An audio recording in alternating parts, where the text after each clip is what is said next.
Hello. Hello. This is episode 9 of TBR Together with Megan and Jake. We have made more improvements this week in a very, very, very loose sense of the word. Camera has, now it looks like you're further away because it looks like you leaned back a little bit. Oh, sorry. No, you're fine. Lean forward for you. Camera's closer to her. Camera's closer here. We only have 2 cameras. That's about it. We have more paintings on them. We had those Quote unquote paintings on the wall. courtesy of Etsy.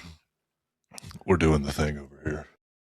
All 4 of you that watch the video, we're doing well. All right. So, yeah, we're both moderately sick this week. So, not near as long of an episode, but so we'll go over our normal stuff. We'll talk about what we're reading, and then we're going to dive into our new format of what we want to get into. We're just ditching everything else. We're just starting fresh. Who cares about what we already read? We're getting into new shit. Okay, so Miss Megan, what are we reading? What are you reading this week? Still have not finished my Advent book. I'm really close. Yeah, we're only 4 days behind on that. Yeah, that's okay. I think as long as I finish it before the new year, it's fine. As long as you finish it, it's fine. That's true. Doesn't matter. Yeah, I think I did read, though, that it was French, so I'm pretty convinced in the French version she dies. So I'm sure she'll live and he'll save her in this version, but... Yeah, it was translated into English. Yeah. Correct? That's what you're trying to say? As an Advent book. I don't know if it was an Advent book in French or if it was just a holiday romance in French or not. Holiday fiction, correct? In France? In France, it's a fiction. Yes. In the United States, it's romance, yeah. So I'm interested to see how that changes. Yeah. But that one's okay. I mean, it's still about a 19-year-old dating her best friend's brother, and her best friend isn't talking to her right now because it's like what you do at 19. So, but I finished Good Spirits. It ended super cute. But you finished that last week. Did I finish that last week? I don't remember. I thought you did. Oh. I don't remember. Well, I definitely did finish. I thought I was close to finishing. I know you finished it, obviously. I did finish, and it was very cute. And I think if you go into the mindset of it just being a paranormal holiday romance, it's a lot better than if you go in thinking it's going to be like the Christmas Carol, because it's not in any way, shape, or form. So I liked it, though. Yeah. And now I'm reading the 3rd book in the Windy City series. Okay. I didn't know what you were It's called Caught Up. Well, I wasn't sure what to read.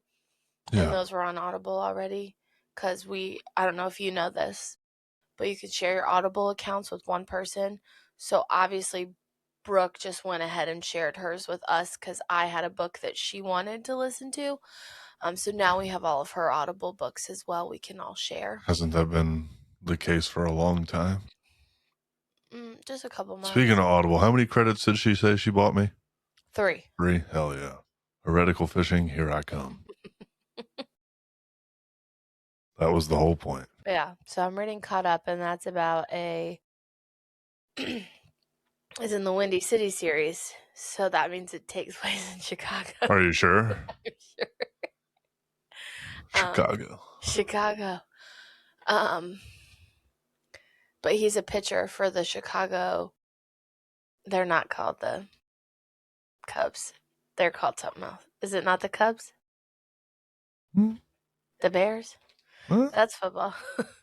Huh? I don't know. What is the Chicago? White Sox? Oh, well, they're not called that either. I don't remember what the team's called, but it's a Chicago baseball team. He's like this crazy pitcher that's 32, and he's like at the prime of his game. I doubt it. In the book, he is. And like a year ago, this girl just showed up at his door and was like, "Here's your baby I wasn't going to tell you about. I can't do this. Deuces." So now he's a single father. He tried to retire, and his team manager is also a single dad who gave up his career to be a single father. And he's like, no, you're Give not. that baby up for adoption. No. Oh. He's like, no, you're not retiring. We're going to make this work. We're going to get you a nanny that's allowed to travel with us. Oh, so he's fucking the nanny. Not yet. Oh, but he is. Okay. And they do all this stuff. Well, he actually wants to retire because he like feels guilty about missing. He's also 32. Yeah. That's old. He feels guilty about, but he's at like the peak of his career. He's supposed to be the best he's ever been. Old. Whatever. His brother also plays on the team and is the shortstop. And I'm pretty sure the next book's about him, but we'll get to that. Whose nanny is he fucking? Nobody's. I don't know who he's going to sleep with. Anywho, he keeps they call him Ace. His real name is Kai in the book. Ace, yeah. He actually wants to retire because he feels so guilty that he's missed the first 6 months of his kid's life, even though he didn't know he existed.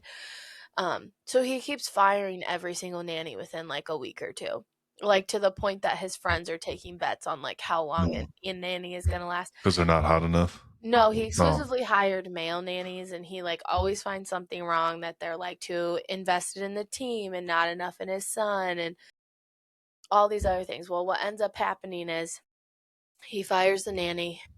He's going to make the trainers watch the baby during the game, and the coach is like, yeah, we're not doing this anymore. His daughter's name is Miller, the coach's daughter.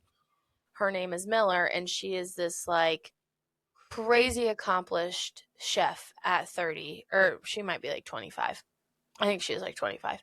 So he's fucking her too? Well, not yet. Oh, but he's going to be. Yeah, he will. Nice. It hasn't happened yet. Good job, Ace.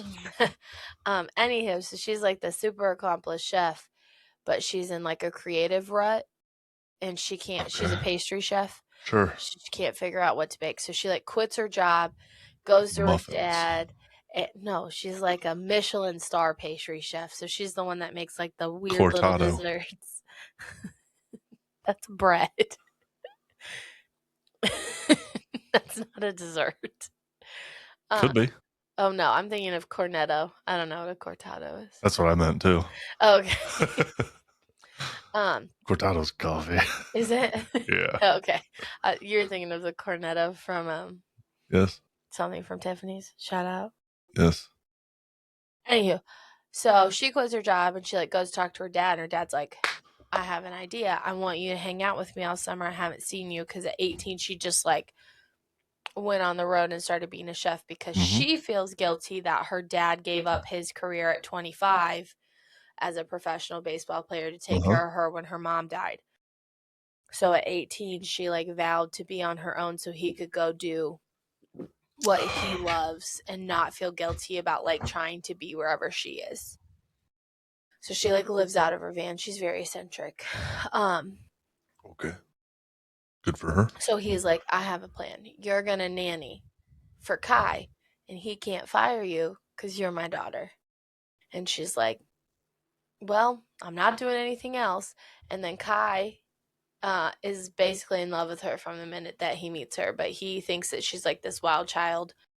He tries to fire her the first night because she won't give him a straight answer on anything. He's like having people text her from the dugout, like, how is Max? How is he doing? Like, what are you guys doing? And she's just giving these like crazy answers. So he fires her like every inning. But now they're like 4 games in. He like went and apologized. They're like friendly now, but she calls him baseball daddy. So like, obviously they're going to fuck at some point. Yeah. So baseball daddy. It's not my favorite, but I also read an entire book where Jasmine called Jafar daddy, unironically. Sand daddy? The entire time. Nope, just daddy. It was a Katie Roberts book. It was the Disney villains reimagined. That's very obvious. Yes. Yeah, it was. I didn't love that one. That one was hard to get through, but Jafar was hard as well. I'm just hoping she doesn't call him baseball daddy. when they inevitably start having sex, because I don't That's know. the first thing she's gonna say to him. But just like soon as it goes just like in, jokingly, not as like for serious. soon as penetration happens. Oh, baseball daddy. Stop it. I hope not. That's exactly how it's gonna go. Yeah, but I do feel like kind of snobby now because after listening to like duets in romance, sometimes it's hard to listen to dual narrated but not duets.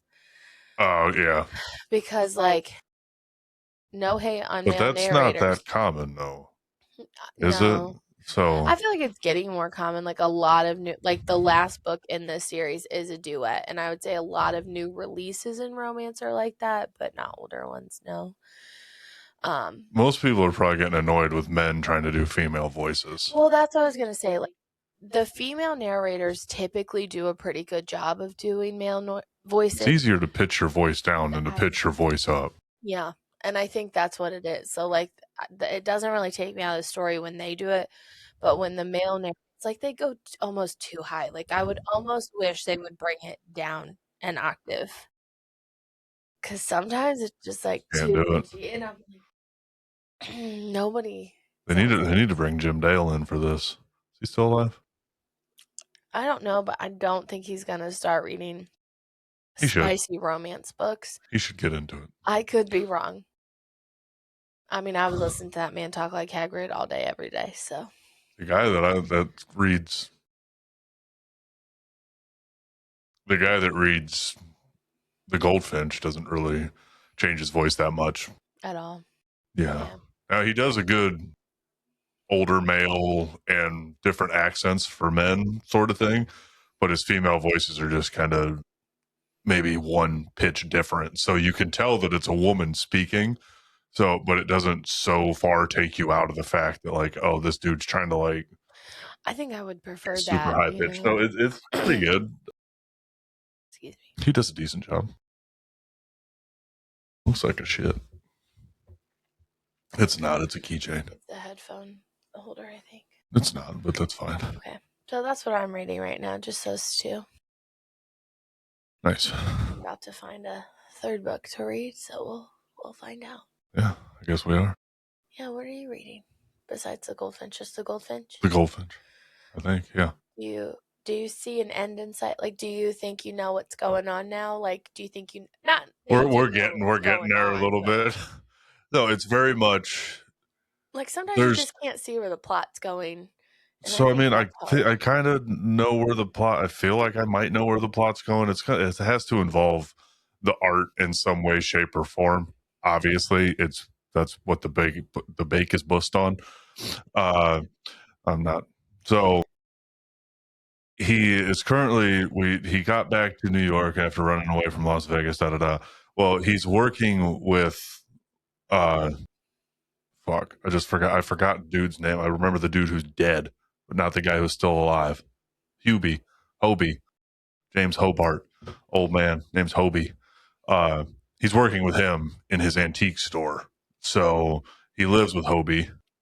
And so he started taking better care of this not $1 million, but priceless photo yet. It's laying under his bed. So no. It's like duct taped under the bed.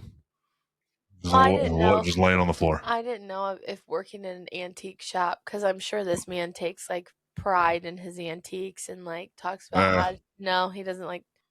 He restores furniture. Oh, okay.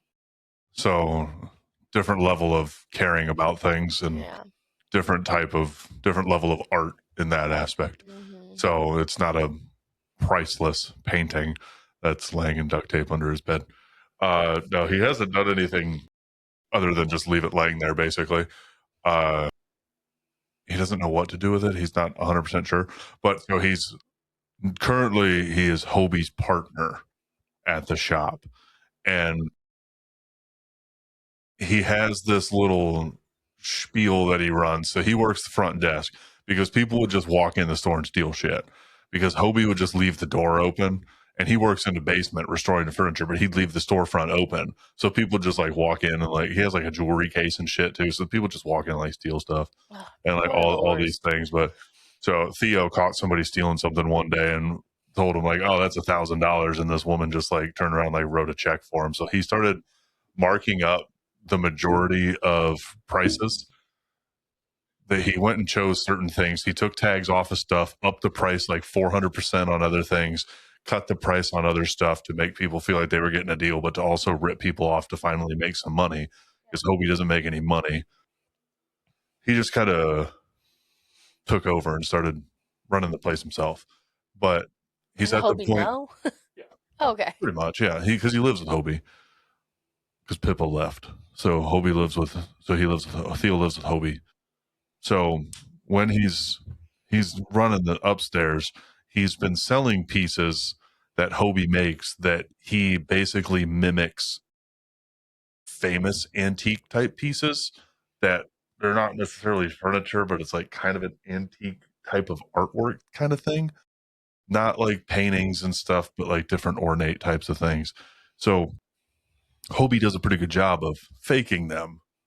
And they usually just kind of use them as display pieces for the most part. But what Theo had been doing was selling them to people under the guise that they were legit. And then when the people would get it appraised or find out, they would come back to him and complain and be like, dude, what the fuck? You sold us a fake, basically. And he'd be like, oh, you know, that's my bad. Like that's a mistake on me. He's like, I'll buy it back to you from you at a higher price. I'll just buy it back, you know, and we'll return some money to you.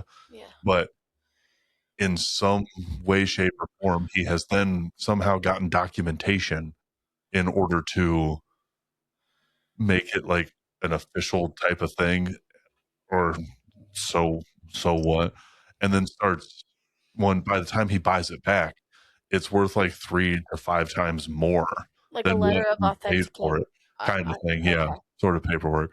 So he's like scamming people by doing that, but then he buys it back at a higher price, but then he just goes back and sells it to other people. But currently he's got somebody, but I don't know what's going to happen with that. So we'll see. Because I'm assuming that this is going to lead into him like getting into some underground art dealing and probably trying to help fence some of the stolen art from the museum from the beginning. That's all that I can assume, is that he's going to somehow get into the underbelly of this and be that kind of man. He also found out that his buddy Andy, who he lived with for a while, Andy's dad and Andy both died. They drowned on a boat when they went out in the ocean. Wasn't Andy's dad going crazy? Yeah, so he was off his meds, and then they sent him back to the place, and then he was having swings, all sorts of shit. But the creepiest thing is that the oldest son, his name is Platt. Terrible fucking name. His name's Platt. But he's like, God, mid to upper 20s, I think. He's the oldest son, but I don't remember exactly how old he is. He calls them mommy and daddy. And it's as an adult? Yeah, it's just the creepiest shit because he's like talking about his mom. He's like, well, you need to come see mommy. I'm like, bro. But yeah, so I think since I'm listening and reading, trying to do both, I think I have about 10 hours left. I don't know what page that would coordinate to. It's a 32-hour audiobook. No, when you look at the book, though, you don't think 32 hours. That's wild. It's still 1,000 pages. That's paperback that I have. Yeah, that's true. And that's like compressed words. So I mean, there's a lot in there, but like it's a story that like Donna Tartt, the first one that I've read of hers. I mean, I have another one of hers, The Secret History. I do want to read. Mm-hmm. Like I've said before, I've never read anything of hers, so I would assume that this is just her writing type of style, to where she explains everything. And if they're having a conversation about one thing, it's going to be a very, very long conversation. You're going to hear a lot of that stuff. So that's like when I say a lot has happened, but also it feels like not a lot has happened. That's kind of that thing where they explain a lot of what's going on. And you, like when he was in Las Vegas, you hear a lot about just his day to day with Boris. And it was like, so many pages would be like one day, and then we'll just listen and talk about another day, and then the next day, then the next day. And you hear everything, and you go through his whole rigmarole from his life. So it's very interesting in that aspect where she explains so much that's going on, but then like she just sprinkles in like a little bit of that plot every now and again, like just to keep you going. Yeah. So it's nice. Yeah. But yes, I mean that's where we're at now on that. But okay. Do we want to move on? Sure. All right. So as we talked about last week, to the three of you who might have heard, what we've been doing is choosing books that we've already both read together to talk about for our middle segment. Well, I thought that instead of, because what we try and do is break down 15 minutes for each section, and 15 minutes to 30 minutes is not long enough to talk about a whole book. No. In that aspect. And like, not the way we talk about books. Yeah, and it kind of feels like, we do rush through a lot of the stuff. So I'm sure there's a lot of the nuances and the small things that we do miss. And that's what's nice about the beginning is that, I mean, I feel like by the time we finish an episode, then by the next week, a lot of the time you're halfway done with a book. I'm a glutton for pain, and I read books that are obviously, listen and read to books that are 1,000 pages over 30 hours long. So yeah. I get through the equivalent of one book that you might be reading, and I'm still only a third of the way through a story, that sort of thing. So it can be difficult at the first section where we're talking about our story. At least we get to talk about that. So what we want to do is we each made a list of 6 books. We got this wheel. The wheel only has 8 spots, so we each made 6. We're each going to roll D6s. Oh, let me show off mine. Yours is sparkly. I just chose this one with dragons. You need to use the lower camera. So we each got our little D6s here. So do you want to do it where whatever number that it lands on, we eliminate that one? So we only have to roll it twice? Or we roll 4 times to choose the books? 4 times to choose the books. So that's what we're going to do. We're going to roll a die, and it's going to coordinate to the book on our list. And then they'll put them on there. Which colors do you want? Because we're going to go opposite. So it'd be like this one, like me, you, me, you, me, you, sort of thing. Why don't I be blue and green? Okay. So, yep, the blue and the green. Yeah. And then I get red and the orange. Yellow. Yeah. Yeah. Okay. So, do you want to read your list first? Yeah. Do you want to go back and forth? If you want to. Sure. Okay. For my. And also, we had Megan set one parameter. Yes. That only one of our 6 books would be a reread for ourselves. Yeah, because there are books that like I really want Jake to read that I've already read, but I love them so much I'd be willing to read them again. But I knew if I said there wasn't a limit, I would just put all books that I wanted you to read that I've read. So we did one book could be a reread, but the rest of them had to be books either on our shelf. True TBR books. True TBR books. So I tried to pick books that have been on my TBR for a while. I just looked at the shelf and chose 6 books. Well, and my reread book had to be one that I knew that you might enjoy, because the majority of the books I read, you would hate. It's not that I would hate them. It's that they would give me vivid nightmares, and I already don't get enough sleep. Okay. So my first pick is one that you originally bought, but they did just make a TV show of. Movie, yeah. Oh, it was a movie? I thought it was a TV show. I think it's a movie. Anyway, it's The Thursday Murder Club by Richard Osman. That was my first pick because I knew that was a book that you picked out to buy. But I've heard that it's like the old people relationships are really, really cute, which like I think I would really enjoy. So I picked that as our first choice. What's your first choice? My first one was my reread, just so I could pick it. I picked Fairy Tale by Stephen King. Okay. I read that in January of this year. I don't think that is scary. I don't think that there was scary, like necessarily scary aspects to it. It's not it's not a horror. Not horror. Yeah. Yeah, it's like a thriller, adventure, fantasy type of thing. Which are with a dog. I would read. Does the dog live? Yeah. Okay, then yeah. I think. Oh, Jacob, if this dog dies and we have to read this. All right. Number 2. Oh my God, I'm so mad at you right now. Number 2 was my reread. and it's my favorite Emily Henry book, and that is Funny Story. Refer to the list. Refer to the list is my number one. The Pyramid. I almost put People We Meet on Vacation, but I'm rereading People We Meet on Vacation because the movie's coming after, out. Yeah, after I finished Caught Up. So if it didn't make it this week, I didn't want to have to. Okay. Yeah.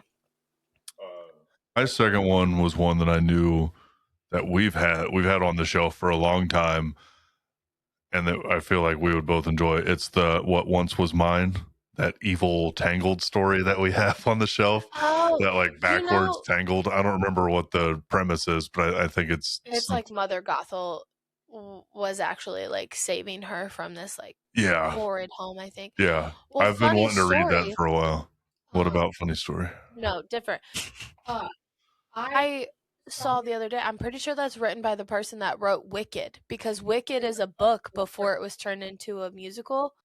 Yeah, I don't remember. And I'm pretty sure. Who wrote Wicked? Do you know the name? Remember. This is like Braswell or Bromwell is the name on the book. That sounds familiar, because he had this like obsession with like, are people really evil, or is it like who's telling the story? So they did a big series of those with all like a lot of the villains. And I think it started with The Wizard of Oz, and then I think he wrote like a bunch of like grim fairy tales. So I don't think it's based on like our Rapunzel or Tangled. I think it was originally based. It's definitely based on Tangled. The lanterns from the movie are on the book cover. Oh, that's not. Okay, maybe it's not. I'm pretty sure the exact lanterns are on the book cover. Yeah, but I don't know if they're on the book cover to like make you want to buy it, or because that's what it's loosely based on. I don't know if they can legally do that. It says Disney on the cover. Oh, well, then it's probably not by the guy that wrote Wicked. We'll find out. If that's what we pick, we'll look into it. I'll research it. Okay. So sorry, excuse me. My number 3 is Promise Me Sunshine, because Brooke has been asking me to read this book for like a year, and then she bought it for me for Christmas, so that's how I know she really, really wants me to read it. Yeah. But it's supposed to be like a fiction-y story that has romance in it. So that is my pick. Okay. My number 3 was Thursday Murder Club. Shut up. Do you want me to pick a different one? I have a whole list of alternates. If you want to, I didn't make an alternative list. Okay. I just knew how long we'd had it on the shelf and that it was a. Yeah. I mean, if you don't, we'll see. We can have double the chance, or you can choose one of your other ones, whichever one your favorite alternative was that you might wanted to have on there. So, we'll see what the rest of your list brings, and then I'll see if I'll change it. So, yeah, Thursday Murder Club. Go ahead. Okay, number 4. I have The Fragile Threads of Power. Yes. V.E. Schwab. I haven't read V.E. Schwab in a minute, and I do love her. Yeah, it has been a second. And we were going to talk about Addie LaRue. I had to put it on there. Well, the last one we read was Vengeful, right? You read Bury My Bones in the Midnight Soil. I haven't done that one yet. Yeah. Which was a lesbian vampire rage book. Yeah. Those were the words that V.E. Schwab used to describe her book. That's what you want out of a book. And honestly, she did hit the nail right on the head there. Yeah. Everybody loves lesbians. Yeah. My number 4 is Tress of the Emerald Sea. Oh my God. That's on my alternative list. So yeah, I thought I put it down.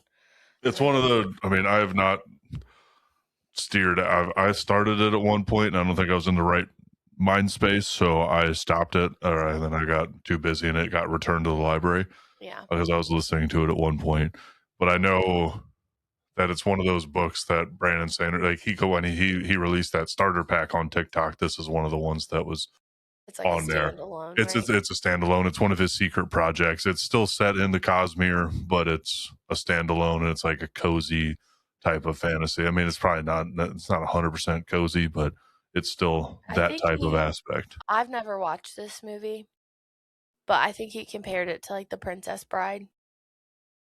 I've never watched it either, or read the book, so I don't know. People were really offended when I said that, because the lovely man that played Jess's dad just died, and he was in The Princess Bride, and it was like one of his big movies. Oh, Rob Reiner was in that movie? He was either in it or he directed it, because when I told somebody I'd never watched it. Oh, I do love Mandy Patinkin. You got me thrown off guard a little bit. I was wondering who Jess was for a second. Oh, from New Girl. Number 5. I thought Gilmore Girls first. That was the problem. Fair point. My number 5 is The Bodyguard. And I know there are a lot of books by this name, so I'm going to say the author for this one, by Catherine Senner. We have a lot of Catherine books because she's on Book of the Month a lot for the romance. But The Bodyguard is getting turned into a movie next year with Leighton Meester from Gossip Girl and Jared Padalecki. So I will definitely be watching Walker, Texas Ranger. Okay, sure. From the Gilmore Girls. From The Boys season 4. Right. So I will definitely be reading this book, and I figured because you do love Jared Padalecki. Tissue. Can you? I got tissues right there. Yeah. Could you just grab one for me real quick? I'm sorry.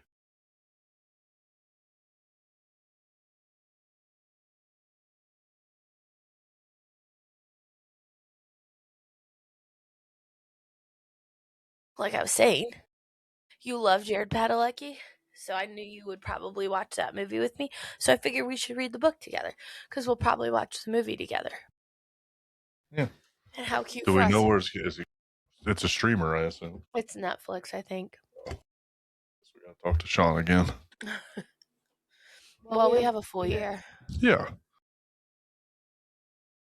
So that's your number 5. Yeah. My number 5, I chose the children's story, The Wild Robot. Oh, that's a good one. Because we did really enjoy that movie, and then we bought the book from our local indie bookstore. Yeah.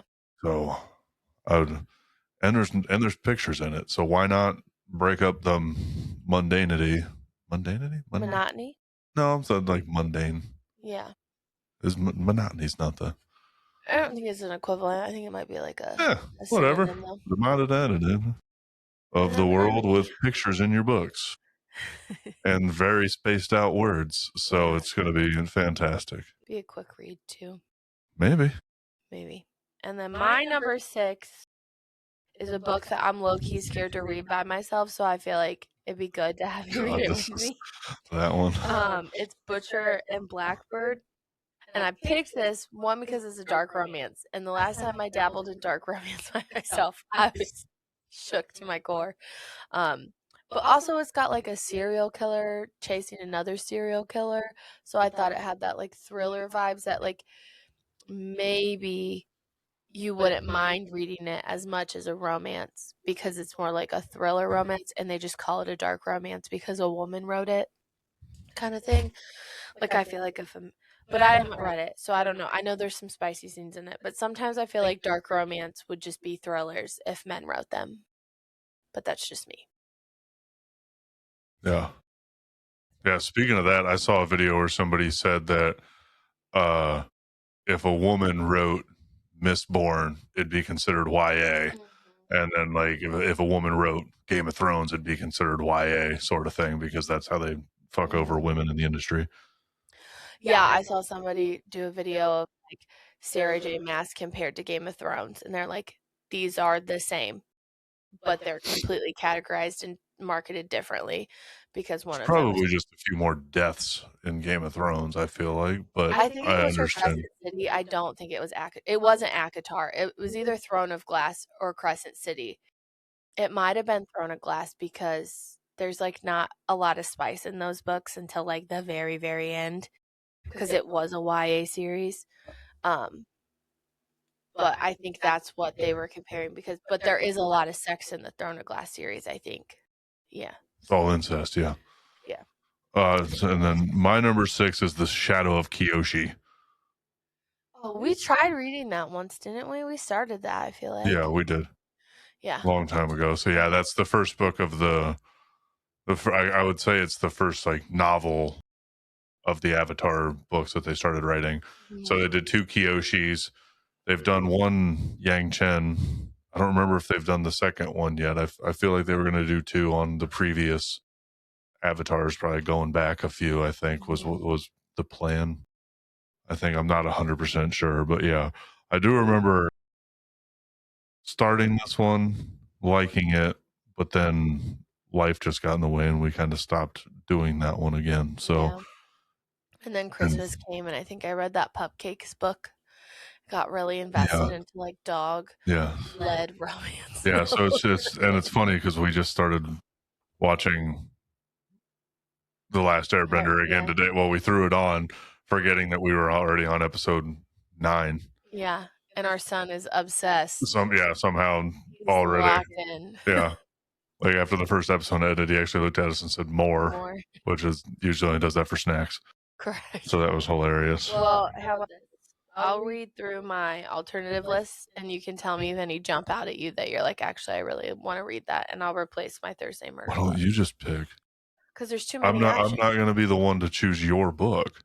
Well, okay. Well, you just pick one. I don't know. Well, I see you have Legends and Lattes on there, so I was going to write that down. So just do that one instead. And no, there's not a D9. There's a 10. I can add one more book on this. Give me a second. Add another book. No, Legends and Lattes is fine. Okay. And then once we read it, then I can finally go back to Book Outlet and order the special edition. Because I would have, if we get it. Okay. All right. So I changed my number 1 to Legends and Lattes. Okay. So now what we're going to do is we're going to roll the die. And for each one, that's the one that we're going to put on the wheel. Yeah. Okay? Okay, you go first. I got number 6. So what colors was I? Orange and yellow. Orange and yellow. Or red and yellow, sorry. Orange and yellow. Red and orange. Yeah. Okay, so I'm going to put... If you want me to check it before you start writing so you don't write on the green, let me know.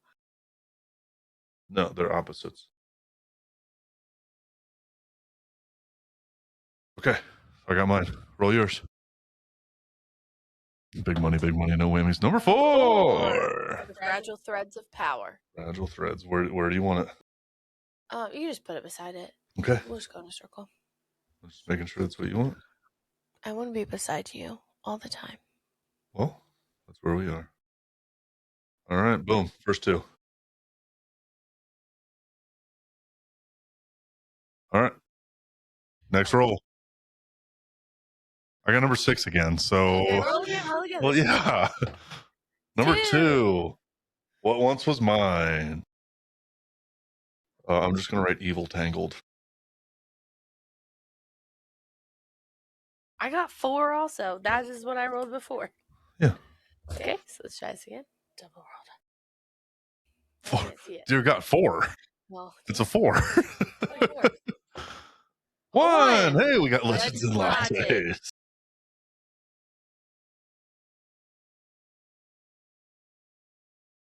I also want to shout out my grandma for getting me this cute little notebook. It is nice. The chrysanthemums, which are my birthday. Speaking of, when we go to Ravenscloak tomorrow, I want to look at journals. I think she's got journals. Anybody who lives in the area, please visit our friend Brittany at Ravenscloak and Galleon. Main drag. 5. Wild Robot. I got 5 too. The Bodyguard. Yeah, this is way more fun than just rolling twice. Well, I was just making sure. I didn't know how long you'd want it to go. No. All right, we're down to each of our last choices here. I'll hit it. Number 5. The problem is there's one that I really want to get, but I got to leave it up to the dice. Yes! That's the one I wanted. I wanted Fairy Tale on here. And I got Funny Story. Would you look at that? That's why I put Fairy Tale number 1. I wanted it so bad. Brooke's gonna be so upset that Promise Me Sunshine did not make it. Alrighty. So to run back down the wheel, I got Shadow of Kyoshi, Evil Tangled, Wild Robot, and Fairy Tale. Megan got Funny Story, Fragile Threads of Power, Legends and Lattes, and The Bodyguard. Yeah. Do you want to spin it or do you want me to? I'm just going to hold it up in front of the camera. Well, you're going to do better at holding it in front of the camera so you can spin it. Yeah. Okay. Count me down. 3, 2, 1. That was a good spin, babe. Big money, no whammies, no whammies, no whammies. Come on. Oh, The Bodyguard. Oh, okay. We were so close to Fairy Tale. I heard our baby cry. It doesn't look like it. I must have imagined it. I mean, there are a lot of noises happening. Okay, so we got The Bodyguard. So what that means, yes, the fates have decided. So we are going to start reading that book this week, and we will report back each week with however far we've made it. Now, we both might not make it as far as each other, obviously. Yeah. Do we have a physical copy of it? Physical copy. So I'm gonna buy it on Audible though. I think if I can't get it on Libby. Yeah, we're gonna try and get it from the library first. We could probably just get another physical copy from the library too. That'd probably be just as good. Well, if I'm gonna do a copy from the library, I'd probably do it for my Kindle because I'd be more likely to be able to read that than a physical copy. Okay, that's fine. Yeah. We do whatever we want. I'd rather get the library before we do anything Amazon at this point. Yeah, no, I agree. I'm gonna check on Libby. I will say I think that we're far enough away from the movie that we should have a pretty good chance of getting it on the Libby or Hoopla. We always got to check Hoopla. Yeah, they're good. Yeah, so we're each gonna have our own version, copy, whatever, and then if we both need to get it on an audiobook from the library, then we will, because it's not always as easy to do that, to read a physical book. Yeah, especially not with our toddler. And you're driving a lot, and sometimes when I'm at work, I just have the chance to listen to things, especially in the winter with what I do. Yeah. So we'll get so far. I would assume we'll probably try and take notes to a certain extent, remember certain things, and then talk with each other about how far we've gotten, and then try not to step past any of those moments. And so we'll do that instead. And then each week we'll break down how far into the story we've gotten, what we think, our predictions, and still talk about if we're listening to or reading anything else. Yeah. Because as I've said, I always try and, if I'm doing two books, like if I'm listening and reading, I try and do two completely separate genres, so that way I can do that. Yeah. So that's what we're gonna do. That was fun. That was fun. So the question: when we finish The Bodyguard, are we gonna do this all over again? I'd say probably just replace the one spot, right? You would get to add a new one. Oh, because it's your book. Okay. Unless you want me to have more odds, then I get to add a new book to see if I get my story picked. We can roll for it. Roll for book. Yeah. We'll do that. Yeah. That could be the next TikTok trend. Everything's roll for anymore. Roll for or whatever. You can roll for everything these days. I know. I watch people roll for sandwiches. There's mainly only one dude. There's one guy, and he started the whole trend. I believe it. He did. Okay, so there's that. Is there anything else that you want to talk about as going on? Well, I finished the end of an era docuseries, and I cried the entire time. It was beautiful. Okay. 10 out of 10 recommend for everyone to watch that. Taylor Swift fan or not, it was so good.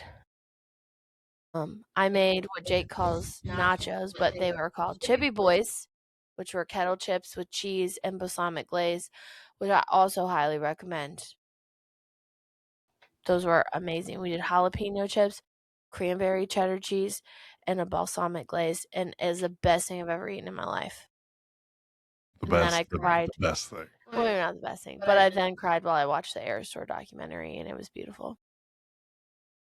So, yeah, People We Meet on Vacation comes out next week, so pretty stoked about that. Yeah. And then I did buy, you were with me, so you know, but the 3 people that listen don't know. I bought a Bridgerton tea book.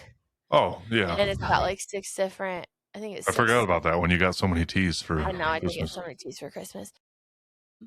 But it has like 6 or... I thought it was 12. 9? Is it 12? I don't remember. 12 teas. I don't know. I don't know. It's somewhere between 6 and 12. It's something like that, yeah.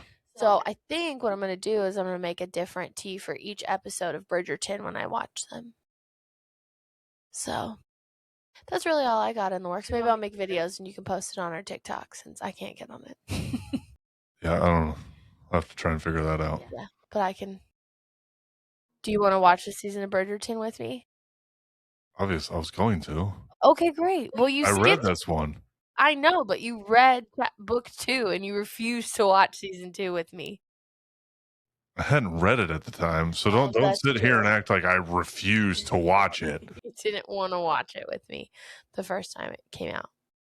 Have you even watched it yet? Have you ever watched season 2? No. Haven't watched any of it. You watched because you won't watch anything. We'll watch that you it. don't We'll want to watch watch. it tomorrow. Let's start that bad boy back up. Last time we started it, they started fucking, and you're like, "Oh, we can't watch this," and you turned it off. Yeah, that was at my tea party, and there were 2 small children around. It wasn't at the tea party. It wasn't? No. Are you sure? Yes. Okay. Because I wasn't upstairs during that. Oh, that's true. You guys did your own thing. That's true. Well, we'll watch it during nap time tomorrow. The whole 2 seasons? Nope, we're just gonna watch during nap time. Bad boy better be sleeping. Yeah. For an hour. We can finish an episode probably during nap time. Maybe. Yeah. Okay, what about you? What's new with you? I finished a puzzle and started another one. Yes, you did. Yep. Mod Podged it and hung it on the wall. I know, it kind of freaks me out though. The magic one, it feels like it's staring into my soul every time. Do I need to move it? I didn't think you would notice that I hung it on the wall for like another month or 2. No, I saw it. Well, that one's at my eye level. Yeah, I just assumed you wouldn't see it. I do notice something. I pretty much just figured that you would not have any idea whatsoever that it was there. No, I did. I noticed it. It's staring into my soul every time. Okay. So yeah. And now you're doing what's your next puzzle? The Parks and Rec? I'm doing the Parks and Rec one. I got a Parks and Rec puzzle. It's a small one. It's a 500 piecer. And it's physically small too. Like usually a 500 piece is still, and the pieces are bigger.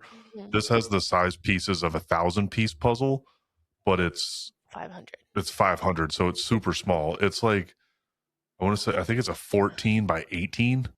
So it's a weird size. So it's this wide by this long. Do they even make picture frames that dimension? You can make it. You can get anything. Well, that's true. Or I can just get one and cut a mat to it. Well, yeah, I just didn't know if that was like a standard. I'm sure it's something around there. I'm sure there's something that's like that.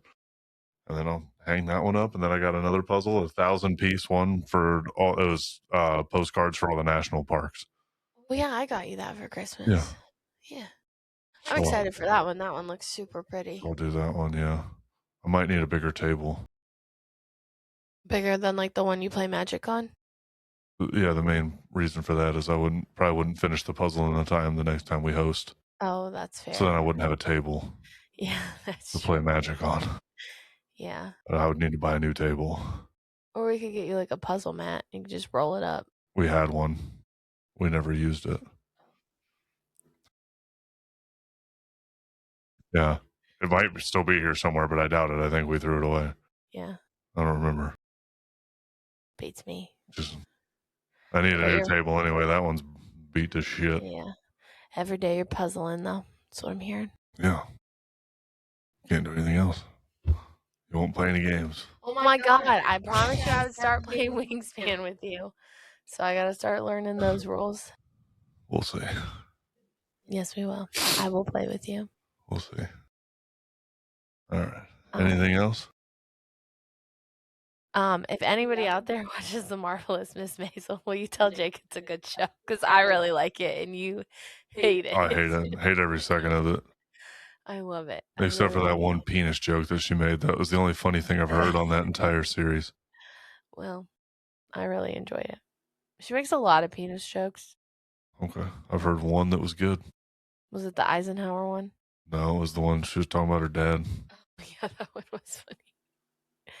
Yeah. That's the only thing. Of course, I'm about to finish season 2.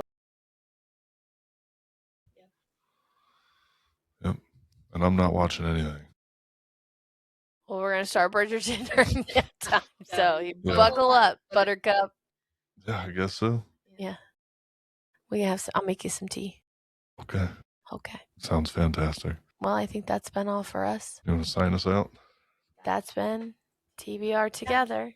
I'm Megan. And that's Jake. Yes, it is. Happy holidays.